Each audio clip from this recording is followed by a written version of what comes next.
Welcome to the Open Books Podcast, where we discuss all things going on in the real estate industry, helping you take the road less traveled to real estate success, guiding you to the top 10%. I'm your co-host, Curtis Haddock, alongside Brooke Massey and Casey Tudor. Nice. I was looking at Casey and I was going to say Brooke. That's why I messed up there, but good morning, guys. Hi. Good morning. We're here. It's raining.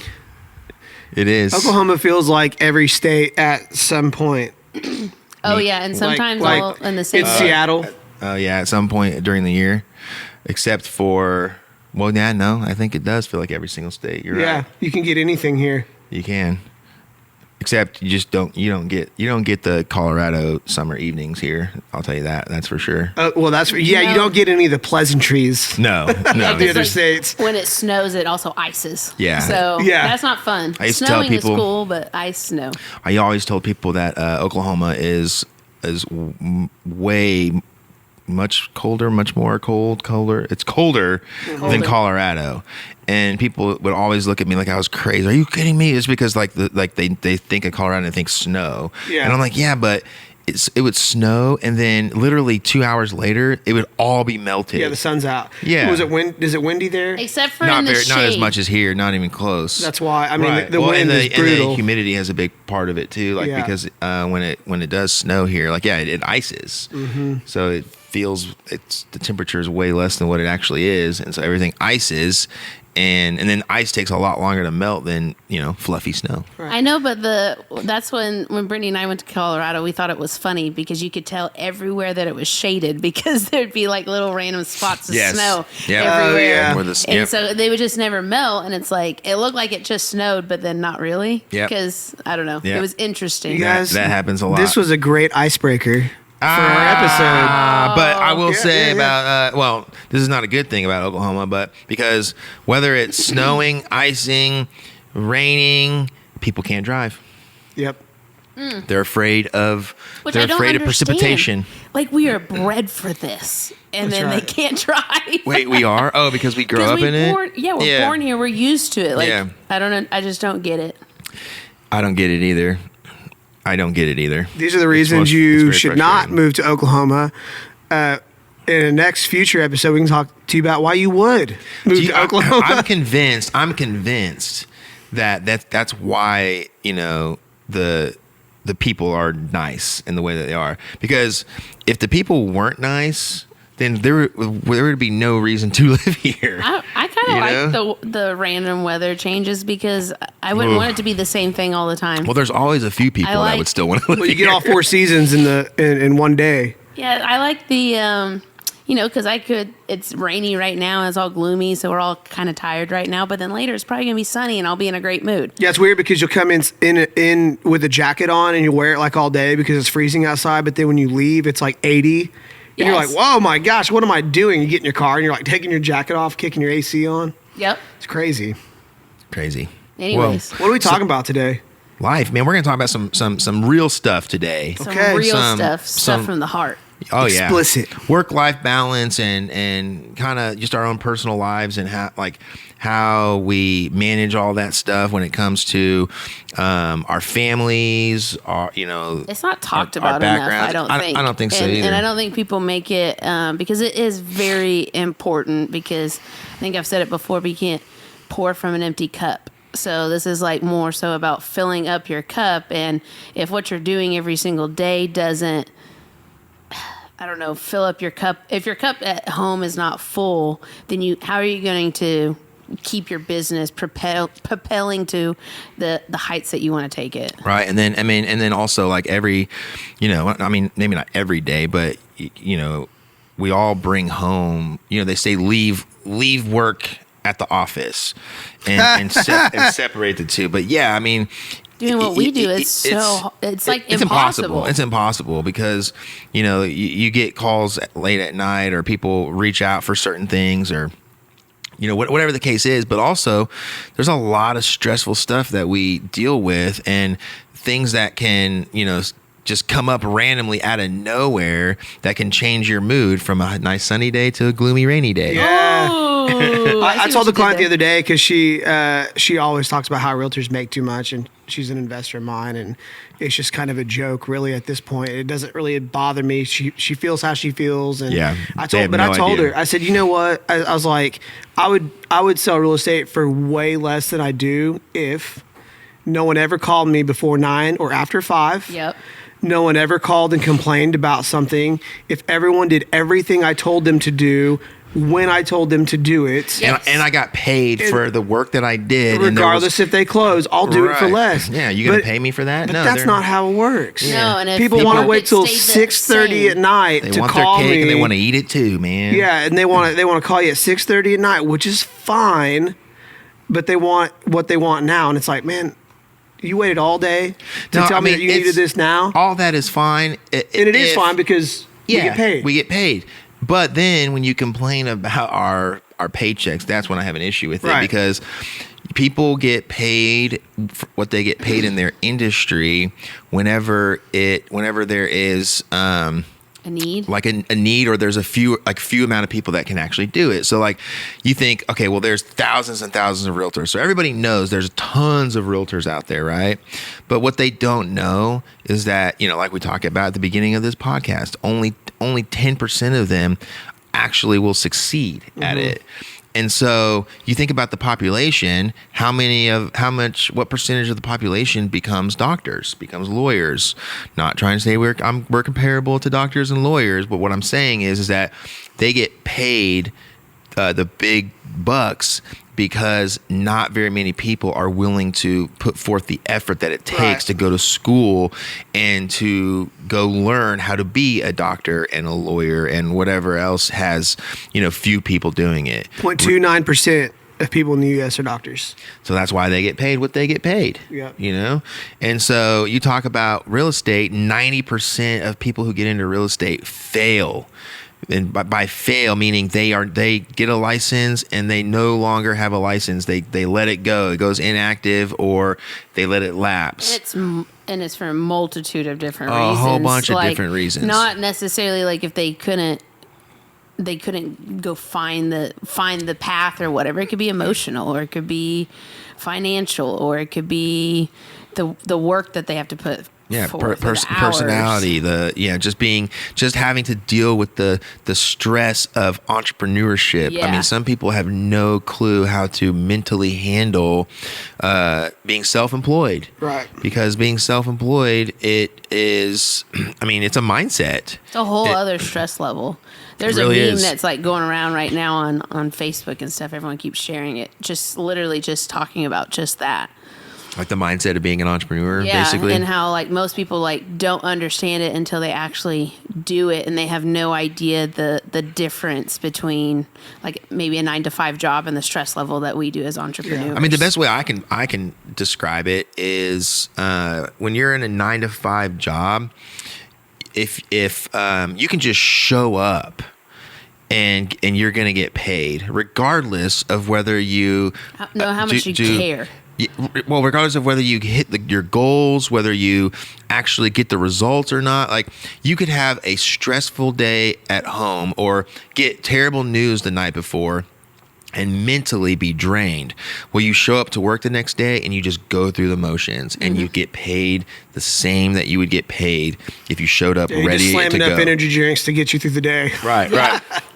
You could take a break and stay clocked in and play games on your phone and scroll through social media, and you're getting paid. Bejeweled. Y'all remember that game? I do. I never played it, but Temple I remember. Run. I was a master at Snake because I played it all day at work. Temple Run was my game. I love Temple Run. Oh man, it was Let's so talk fun. about the work and life balance. So you have to learn how to do this first of all. This isn't something that comes naturally. You didn't even let me finish my comparison there. It's like you weren't listening. You cut me off. Do you want to finish what you're going to compare Temple Run to the work-life balance? No, Temple Run just came up in the conversation. I was saying that being working as an employee, you can just show up and you get paid.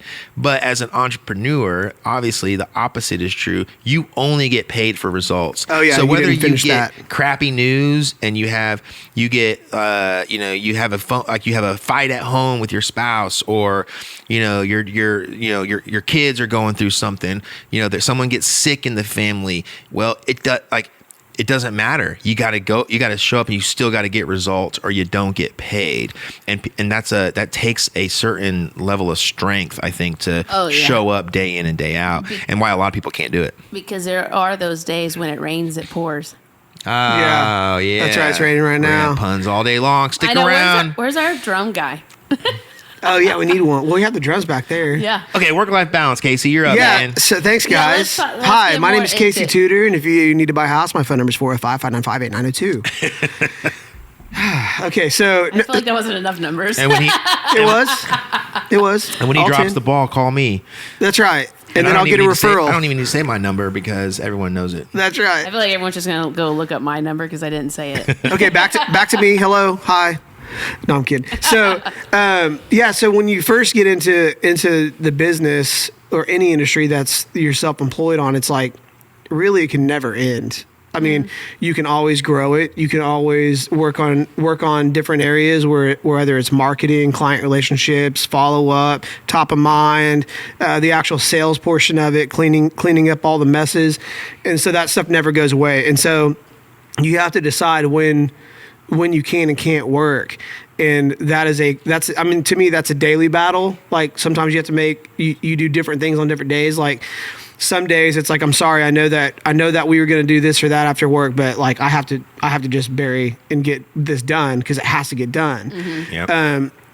And I think for me, the biggest thing is for Claire, whenever we first got into it, I mean, it's not just me. She has to learn how to deal with it too. Yep. Yeah. And then I also have to respect her and her time. But that's just super hard. That's the hardest part, I feel like, because like battling with your spouse, or not battling, but learning with your spouse. You could have had time all day long to play with your kids, but because you were at the office working and you could have taken 20 minutes out to get down on the floor with them, but you weren't because you were gone.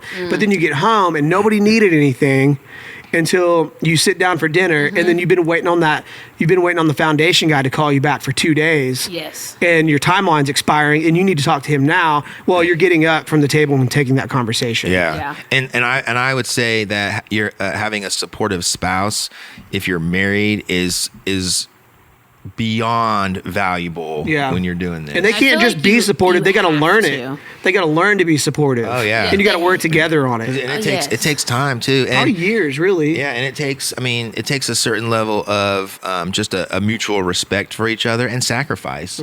Because while I was the type of person where it's like, man, I gotta get, like, if it's on my brain, it's hard for me to be fully present in the moment if I know I have something that I gotta get done. Yep. And I had to learn how to sacrifice. Like, if there wasn't a deadline coming up where it's like, man, this does not have to get done right now. Clients they understand that you have other clients and that you have a family and that you have a life. They don't expect you to work until 10 o'clock at night. And if they do, then there's not much you can do. There's not much you can do about it, and you might lose them. You part of the game. You might, but I think that they would also respect you if you kind of have it, like, you kind of put your own demands down, in a way. Yeah. You're not taking care of them. As long as you give them the security, like, hey, I'm going to take care of this. You got to let me do my job. Right.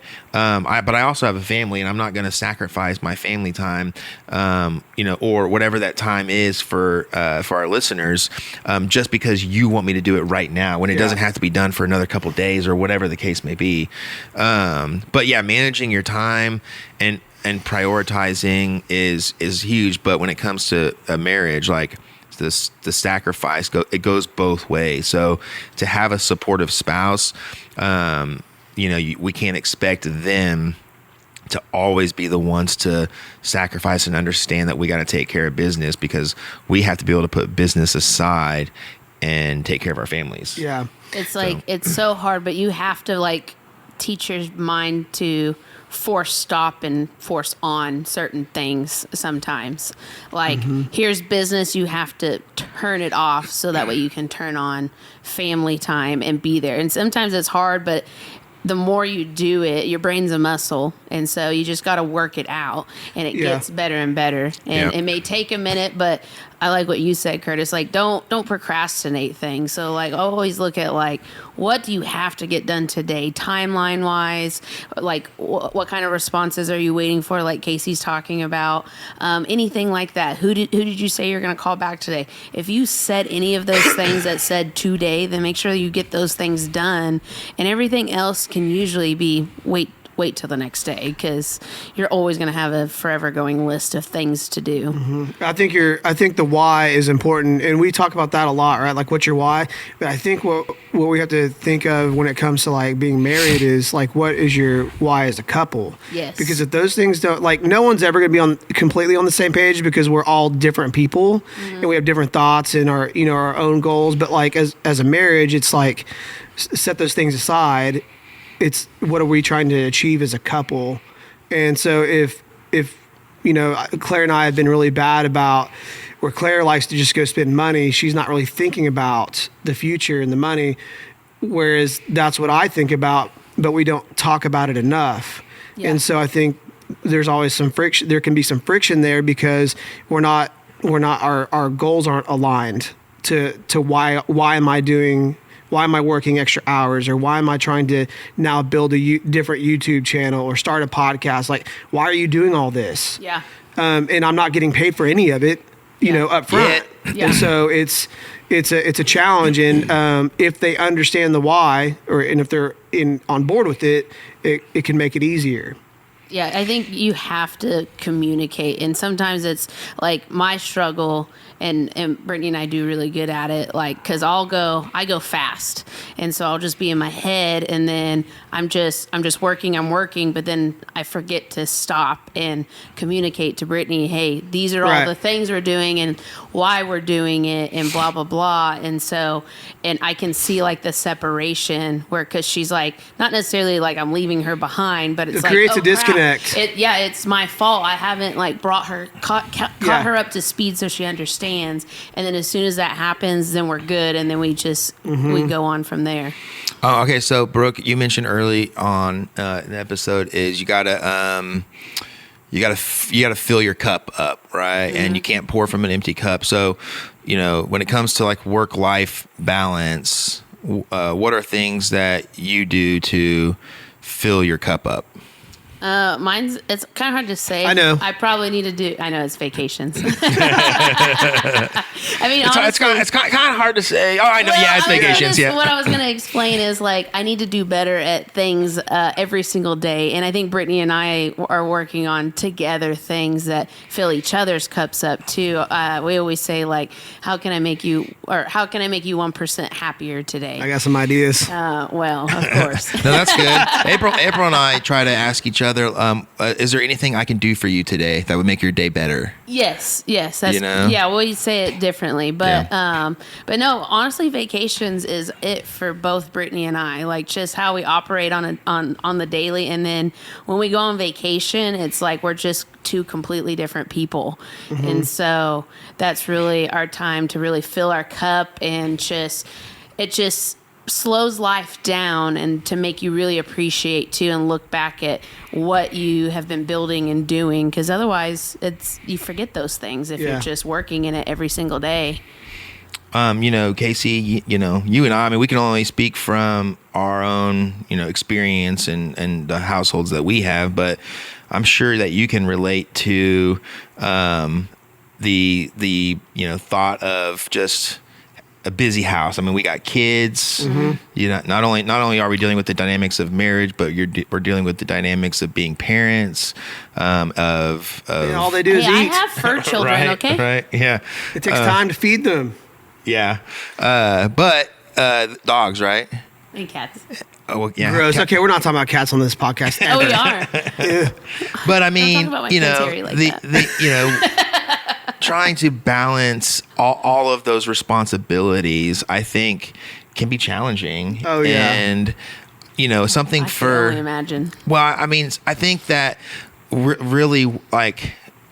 And again, I can only speak to my own personal situation in my household. Well, that's what we want you to speak on that. Well, right. But I mean, I guess where I'm getting at is like when it comes to, being in my house, I I go to work, right? We're very traditional. April is, homemaker. I mean, and but she also works but just doesn't have to go in because she's a nurse and has a really, really flexible schedule. So it allows her to be home with the kids, and we have me having a flexible schedule. When she does go in, I can stay home with the kids, and part of the challenge though is that when we're at work, we have, I don't even know how to say this, let me start from the standpoint of home. When I'm at home, okay, as soon as I walk in the door, there's an expectation of things that I can be doing to help my wife with the house. Yeah. Right? Yeah. Because we all know what is needed in the house. We know, like, trash got to be taken out. Yeah, toys we know gotta the be chores that got to be done. We also know what the kids need, what the schedule is, what all of that stuff. And so when you get home, when we get home, it's very easy to say, okay, finally they're home. I can put all of the, as much as I can on you because you now are now home from work, right? Yeah. And I'm done.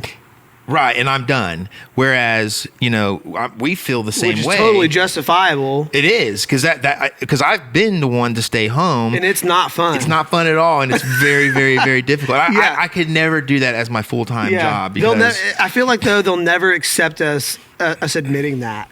Like they don't. It's almost like they don't want us to hear that we understand how hard it is. I mean, I think some women would appreciate that. I think they do, but in the end, so this is something that really bothers me. Well, what I was getting at is that when, like, for us, when we're stressed at work with all of the work that we have to do, it doesn't go both ways. Like I can't unload my stress from work onto my wife. Yeah, you're not like, okay, now you go to work. Well, or I can't be like, okay, can you just go write this contract for me? Or can you, I need you to understand, like, that I'm in the middle of this tough negotiation. Gosh, I'm exhausted. And I see that the kids are asleep now and that you're off. Can you please do that for me? No, that doesn't exist. And I think that, that creates a whole nother level and challenges, within a relationship, and it's like you got to be difficult. a healthy balance. Like she can't do that, and you can't do that. So well, I think that's where what you said, Brooke, the communication aspect is so important. Before you can have effective communication with a partner, you have to be honest and communicate with yourself first. Yes. And because then if you can't do that, then you're not going to be able to communicate with your spouse effectively. But I think that that is a dynamic that has to be looked. It's that home life. This is something I've always thought is like, man, there is. I know what she does at home, and I can help. I can stop her from doing the dishes and do the dishes and the laundry. And for me, I'm the type of person, I have this terrible, terrible guilty conscience where it's like, because I want to do those things for her, but then you can really burn the candle at both ends when you're just trying to do everything for everyone. Yes. And I think it's important to, again, communicate. And that's why I think, like, not necessarily like gender roles, but like or even just traditional roles, but there's a masculine and feminine role in everybody. Well, not even that. I'm saying, like, just as a family, I think it's important to establish just roles in general, like responsibility, right? To where if my job is to take out the trash, that's my job. I know that's my job, and I do it every single time. Yeah. And it prevents conflict, right? Because if the trash piles up and it's not getting taken out, well, there's only one person to blame, me, right? Now, that doesn't mean that every once in a while you can't surprise your spouse or do something nice and be like, you know what? Like, I'm going to do the dishes tonight, Yeah. But as far as like, I think communicating and establishing those roles, and then that gives you the freedom to not feel the pressure. Like I have to be that person every single day for my spouse, where I'm not a good husband if I'm not stopping her from doing the dishes because she cooked the meal that night, right? But having the power, the freedom to decide, okay, tonight I'm going to do that, right? But I don't have that pressure every single night because we've established, who does what. So like, for instance, I get the kids ready for bed every single night. She's home with them all day long. And, I used to, early on in our marriage, like she would cook, I would do the dishes. Well, that's kind of transitioned since we've had kids, where she does the dishes even though she cooks. But that's because I immediately take the kids and start doing the bath and their showers and getting them ready for bed. And we just have this routine down. And I think it's important to establish that. So I think my biggest thing this episode is good because it's kind of like therapy. But like my thing is, I think when I get home, because a lot of times Corey will be like, you're not being present. And I'm like, oh yeah, well that's because I'm thinking about my client that needs $40,000 worth of foundation work. Yeah. And I'm like hurting for them right now. Yeah. And I'm figuring out how I'm going to tell them that, because I haven't told them yet, because I just found out on my way home.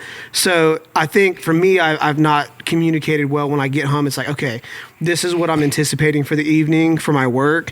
I'm going to have to write a contract at some point, or I need to do it by 7. I can't help with this or that. And I think she'd be a lot more open to it. And I think that takes effort and energy, though, to even just share that. I know, because I shut down a lot. And I just internalize it all, and I'm not speaking. I'm just being quiet, and I might just be sitting there, and she thinks I'm just being lazy when I'm really just like hurting, But I think for us, it's been for me, it's challenging. So first of all, expectations are the killer of all. Like, you can't, if you expect someone to have dinner on the table, you can't. It's hard to be grateful for that because you expect it. And so I've always kind of kept that in mind, and it's helped. And then you have, so I eat really fast. So if I'm home and we eat dinner together, I scarf and then I start cleaning up. And that way, by the time the kids are done eating, the kitchen is done, and then I've got my computer out and I'm finishing up that contract or answering that email. Yeah. And so, but I think this is the one thing that I think people should really pay attention to, and it's the society things that we say all the time. It's just like when someone gets a boyfriend, it's like, when y'all getting married, or when you get married, when you having your first kid, and it's like those are just things people say, right? But people don't think about how it makes you feel.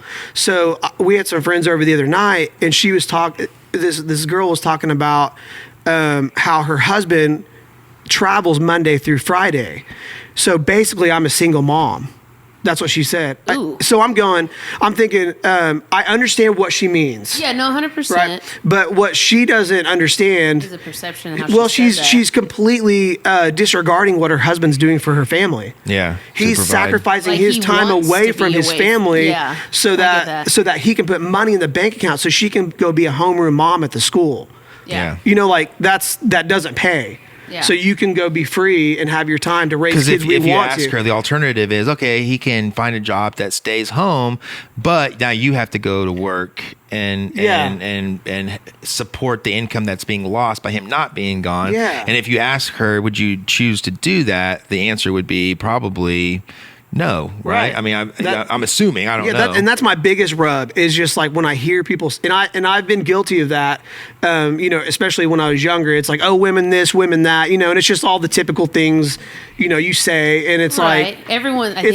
Stop saying those things. Yes. It doesn't get you anywhere. And like, if you're having bro time, sure, like it's understandable. And they were having girl time, so they were talking about it. But it's like, you're not a single mom. If you're a single mom, you'd probably be working 2 jobs, putting your kids in daycare, and barely scraping by. Because I've seen what single moms go through. Yeah. And you ain't going through it. It kind of devalues like what it actually means to be a single mom. So but that comes from the expectation part. They just expect something, and whenever your partner, when you get home, they just expect you to take over. Yeah. It's like, well, are you going to take over for me? Because we already talked about that. It's like, no, you can't, because you can't do what I do. And so when we go on vacation, it's an interesting dynamic because Claire gets stressed out traveling, but she likes to travel. And then so like she's already like on edge as soon as we start packing. Yeah.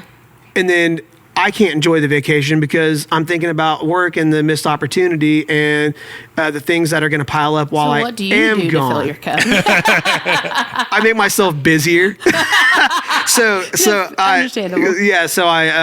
I do music and I play with my band, and that's also very stressful and time consuming and expensive and a drain on Claire as well. Yeah. But if I don't do that, I'm not gonna be happy. Yeah. And for me, because it helps you to be present in the times where you can be present. Yeah, and so really the biggest thing here is like you have to find time, even if it's 20 minutes, right? Mm-hmm. Put your phone up on the counter.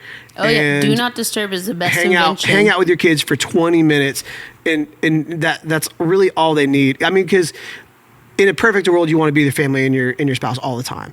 But in the real world, you don't get that because you have to work. It's a part of life. You have to you have responsibilities. So kids have to go to school. You don't get all day with them. Yeah. And so like if you can just dedicate a certain amount of time uninterrupted, I think that's probably one of the best things you can do as an entrepreneur. Yeah. I think just like how when we deal with clients, we can approach our families in a similar fashion when it comes to like you said earlier, setting expectations. We got to set expectations with our family, and we got to have effective communication because then even if they don't understand, right? Because then everyone then knows what to expect. If there's going to be any deviations from the expectations that were set, it has to be communicated, and we can't just assume that our spouse, our partner knows what's going on. Assuming in our head. If you guys are assuming things or people are assuming things about makes an ass out of you and me. Yeah, like that's their fault for assuming things. They're expecting.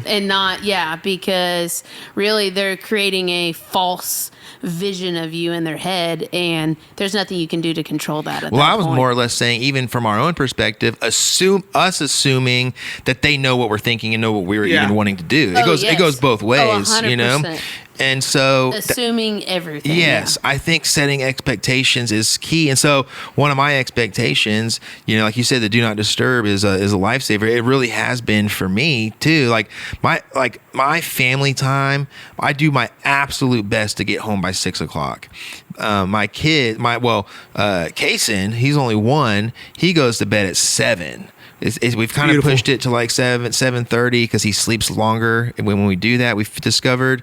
And so I literally have an hour to an hour and a half to spend with Kaysen every single night. Yeah. I will not let business interfere with that time. And then from that point on, I have an hour, 30 minutes to an hour to spend with Jonah before he has to go to bed. So my do not disturb goes on from the time that I get home to be with my family, we have dinner, until the time my kids go to bed. And my do not disturb is on for the whole rest of the night, but then I will then get my phone out. And so I really try to keep my phone put away so that I don't see anything. Because when it's out of sight, it's out of mind. It's beautiful, yes. But as soon as you know that something's there, it's hard to not think about it. Oh, 100%. And so it's such a beautiful thing. Phone. I never thought I'd say it. Why do you miss your second phone? Because I could completely separate it. Can't get distracted. I see what you're saying. You could leave work at work. Yes. I see. Yes, and if I could choose to look at my work phone if I wanted to look at work, but versus if you're on Facebook on your do phone, not disturb, and I love do not disturb, but then every once in a while if I'm looking, I'm like, damn it, why did I see that text message? Yeah. But I was like trying to look at Facebook or something. You're on Facebook just scrolling or researching some Thunder stats, and then someone pops up, Casey, I don't think this is going to work out. We're going to back out of the contract. And No, you're that's like, why I do not disturb. But that's the difference, because you could go get a second phone and do that, but that's the difference between being an employee and being an entrepreneur, because you don't have that luxury because you have to get the results in order to get the lifestyle and get paid certain amounts and whatever the case may be. Sometimes that Facebook message at 9 p.m. saying they want to sell a house pays off. So. I got some advice from a guy one time that ran kind of a decent business and making great money. And, he's like, if you guys as a couple decide that you want to live this lifestyle, you want to live in Rose Creek and you want to have, Range Rovers and drive nice cars. And then all of a sudden one of the partners is complaining about the other one working too much. Yeah. Like that's that partner's problem because you decided you wanted to be a doctor or whatever it is, like you have a job to do. So regardless of what it takes to get that job done, you have to do it. And you signed up for that. And if you don't like that lifestyle anymore, then sell the cars, get rid of the house, go get a job where you can get off at 5 o'clock and then you can spend time together. Yeah, choose what's important. Yeah. So your values have to align with what you're doing. I was going to say like our Brittany and I's dynamic, because we don't have children and stuff like that, how we work together as a team. And if we didn't work together as a team, it wouldn't work out because, like I said before, we would just drift apart or like what you're saying. So I've always said when it comes to relationships, when it comes to your spouse, you got to have a solid foundation, and a solid foundation which takes time. Well, it takes time, but you have to align as well. And I say the foundation is a table, and there's 4 legs to a table. And I've used this analogy so many times. I know where you're going with this. Yes. There's 4 legs to a table, and every leg that you don't align with your partner on, that foundation of that table becomes unstable. Right. What are the 4 legs? So the 4 legs are. Well, there's just 4 of them. Do what? There's just 4 of them. There's 4 of them. Yeah. So we might have 8. Well, I mean, I'm sure that some of that, whatever you're thinking, it's going to fall into one of these categories, I would think. So the first one is financial, and that's not like being on the same level of how much money you bring in. It's how you view money, how you think of money, how do you spend money, how you want to work for it. Yes, all of it. What do you want out of life? Like, just because if somebody wants a big lavish lifestyle, but your partner doesn't, you're going to have very conflicting. Right. Viewpoints and arguments throughout, right? If somebody's okay with material things and the other person wants to save and invest, like you're going to have some serious issues as the relationship progresses. So financially, and I think a lot of people get married before they really discover what the financial habits of people are. And that's something you should really probably, like, if you are younger, I think learn together almost in a way. Oh, for sure, 100%. Because I think that's what you got to discover who you are too when it comes to the more you do in a marriage, the earlier on, the more opportunity. I'm gonna put a positive spin on this. The more opportunity you have to grow, and the negative side is the faster it could fall apart. No, it makes sense. Because whenever we learned that in marriage counseling because we'd bought a house together and we'd only been together for 2 years and just gotten married. And so as soon as we bought this house, the idea was to renovate it. And but we didn't even talk about how we were going to do it. So the first thing we wanted to do is rip up that nasty ass carpet and put some floors in. And so Claire's like, "So do you have a contractor that you're calling?" I'm like, "I'm doing this shit myself." And she's like, "No, you hire professionals to do professional jobs." And I'm like, so this sounds like a conversation Brittany and I have. So who's gonna pay for it? Claire. And she's like, well, we'll have to save for it. And I'm like, Claire, I'm not gonna pay someone to do something I can do. I've been doing things like this since I was a child with my dad. I know how to put floors in. Yes. I know how to paint. I know how to do those things. And so when we went to counseling, started talking about it, that's what he told me. He goes, you can either think that you're crazy. People are gonna think that you're crazy for remodeling a house together when you're newly married, or you're going to find a way to grow together. Yeah. And we did. We learned that it's not my way or her way. It's going to be like a third way. So if you're if you're into Christianity and stuff, it's like, you have a triangle, and the third way is God or whatever. So it's like, what is that third way? It's not about me and it's not about you. It's about the bigger picture. And so we finally learned, okay, so maybe we'll pay someone to do this job, but we'll do this one on our own. because this one makes more sense. It's going to take more time. I'm not as good at that. And so I'm not being the dude who's like, I can do anything and then mess it up. Yeah. You know? Know and your so limitations. Did we talk about this on our last podcast, or did I watch a video? you weren't here for our last podcast. Dun dun dun. Well, then we Vacation. didn't. Well, She was I did- filling up her I cup. think Jay Shetty, I think that's how you say his name. A lot of people watch him, and he has, Yeah, I know. he has a I know book he and is. stuff. Well, he was talking about bricks. Like you have bricks over here of a foundation from that you were taught from your family, and then your spouse over here has the same thing. And he's like, and we're naturally like we want to bring each other into each other's house and continue building up. But he said in reality, you're supposed to take all the positive bricks from both of your Build a new families house. and build it together. Yeah. So Yeah, finds that third way and makes it stronger. yes, 100%. So financial is the first leg. We're building a table over Yeah, we here. got to build the table. We went on I mean, there's a lot that Yeah, we could there's a lot talk of good about stuff in there. financial. I mean, the second one is very, very, very simple. We left our audience just hanging. They're waiting. They're ready for this. The second one is attractiveness, right? So you just got to be attracted to Absolutely. your person. If you're not attracted to your spouse, You're gonna have then you're gonna have problems. problems, right? So there's got to be a physical attraction. Okay. Then the third leg is intellect. All right. Yep. And meaning that, you can't, it would be really challenging to have a relationship where one person is highly intelligent and has high IQ conversations, and your spouse is low IQ and everything just goes over their head or whatever the case may be. It's very hard to balance that out. So you have to have the same level of intellect so that you can carry conversations, years and years and years. Yeah. Because if you don't Solve problems yes, together, right. all those things. Yeah, if you can't go to your spouse for advice or for support, then it's not gonna last very long, right? You're gonna lose things to talk about very, very quickly, and then it's just gonna become like physical, Especially especially as you have children, because I know a lot of people that they go out on a date with their spouse after they've had a child for 2-3 years or whatever. They don't even know what to talk about. right? I mean, All they've done is kids. Yeah. And Yeah. then they're not intellectual. Yep.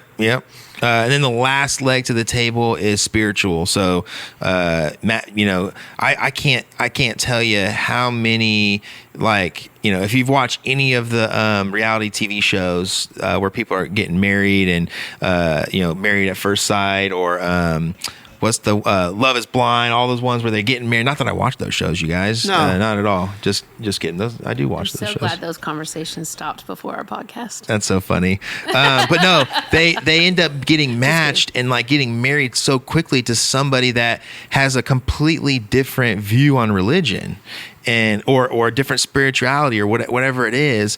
And that is the center point of every major conflict that they have. How are we gonna raise our kids? Are we gonna raise them Christian? Are we gonna raise them Muslim? I mean, if you differ in that way, but those four legs are so important to having a foundation to a marriage in order to build everything else on, to be able to set expectations, to be able to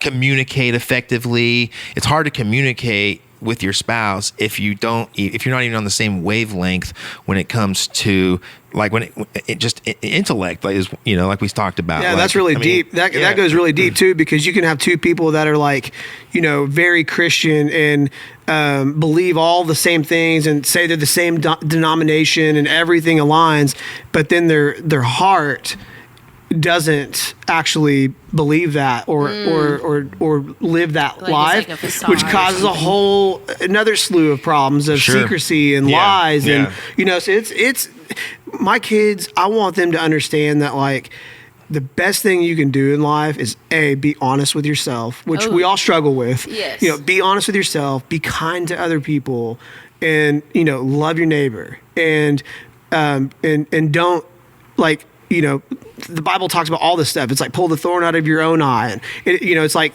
take care of yourself and Fill your cup. and then put other people first. And it's like, so in a marriage, whenever Claire and I, when she was pregnant, when we were pregnant, we went to get a new mattress, but I was having really bad back problems at the time. So she's like, you need to get the mattress that you think is going to work for you. And I was like, yeah, but you're pregnant. Like, you should probably get one that's going to make you comfortable. And so at that point, that was after we started marriage counseling, we started fighting for each other instead of against each other. Instead of going, well, I need this mattress because my back hurts. Well, I'm the one that's pregnant. Yeah. It's a totally different mindset that I never considered, because I always wanted to be right. And most people do. Right. But when you can live that way, anyway, that's what I want to teach my kids. It's like, put others first. And then, from there, if you want to believe a certain way, then you can actually back it up. Yes. That, to me, that's the point.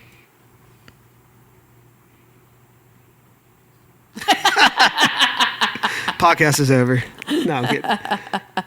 Let's see our time. Good stuff, Casey. Yeah, thanks, man.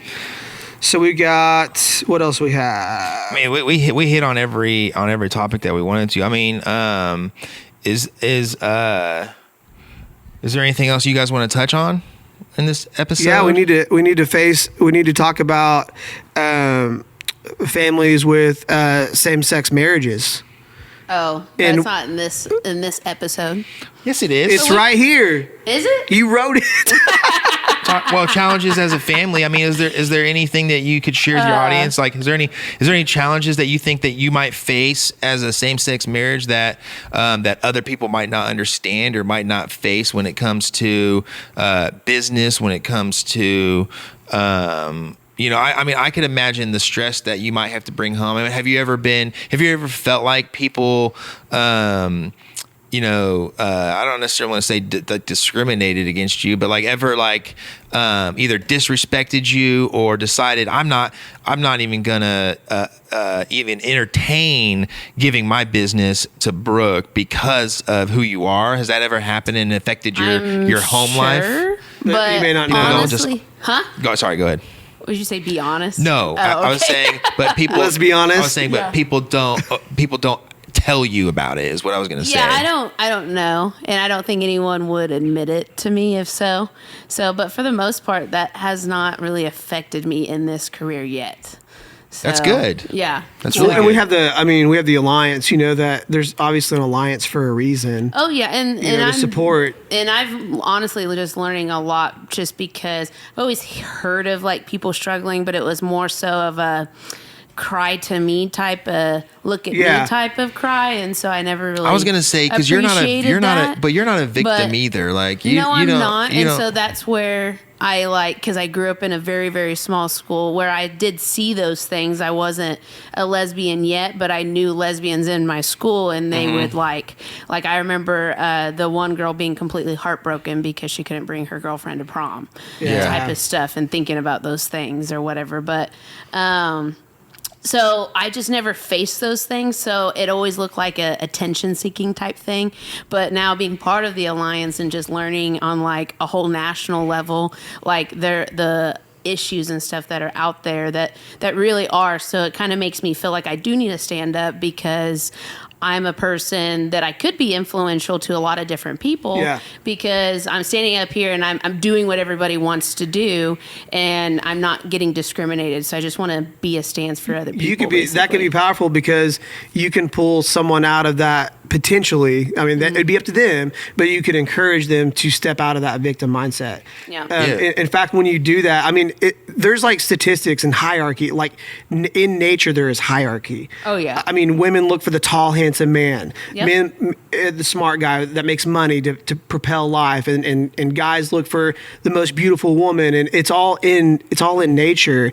And so, with that being said, any kind of minority group, so they're going to have to typically work harder to get where they are. Yeah. But the ones who, but they also will probably appreciate it more because they did. Yes, whereas the victim mindset isn't going to get you anywhere. I always think everybody can learn, right? It's your decision to learn, but we're we're pressed on so many perceptions of life. Like, oh, if you're this way, then you have to be this, right? And so we can just take those on and make that our own identity when that's not our identity. It's just people in society trying to put you in a box. Yeah. Right. And so that's always like my biggest pet peeve, if like people try to put me in a box, like even just talking about like differences, not saying that people say this all the time, but I think about it. Like our marriage is not that much different than a heterosexual marriage. Like it's not. We both have roles. We both have feminine and masculine energies, just like men and women do. Men even have feminine, tendencies, and women have masculine tendencies. Like we all do it, right?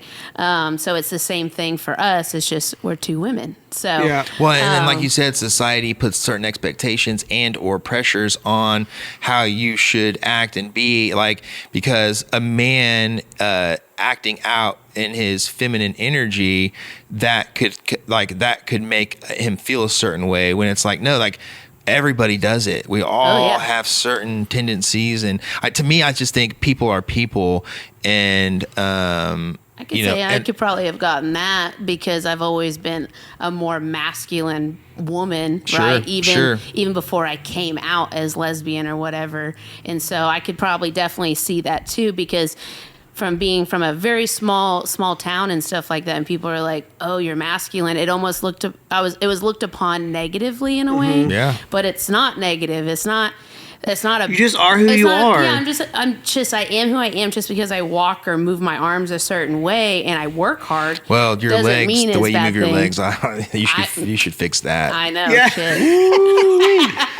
I finally found a way to tell you about that. I've been thinking about it for years. But I mean, I'm sorry, I'll fix it. And we'll wrap this up because now we're going on. But like, back to like the victim thing. I think that you can take certain, like, you can take the things that happen to you and you can let them destroy you. Yeah. And there are people that are true victims out there too. Yeah, yeah. Yes. And that creates some trauma and it creates actions that people do later on in life that we have no idea where it comes from, but it comes from just past traumas and things like that.